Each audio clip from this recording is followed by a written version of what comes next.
Sam ma'am పిల్లలకు Balamrutham plus ని అందిస్తున్నాము. అటవీ శాఖ స్వచ్ఛదానం పచ్చదానం కార్యక్రమంలో భాగంగా ఈ ఆర్థిక సంవత్సరం 44,169 మొక్కలు నాటడం లక్ష్యంగా 44.56 లక్షల మొక్కలు నాటడం జరిగింది. సాగు నీటి పారుదల శాఖ ఈ ఆర్థిక సంవత్సరం లోయర్ పెనగంగా ప్రాజెక్టు, చెనకా కొరట ప్రాజెక్టు భూసేకరణకు 134 కోట్ల రూపాయలు బడ్జెట్ కేటాయించడం జరిగింది.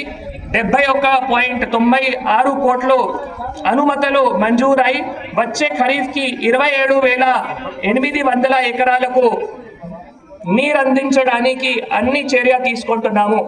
రోడ్ల భవనాల శాఖ ఆదిలాబాద్ పట్టణంలో railway over bridge, Tamsi bus stand వద్ద అండర్ బ్రిడ్జ్ లో నిర్మాణం కొరకు 97.20 కోట్లు, రహదారుల అభివృద్ధికి 18.9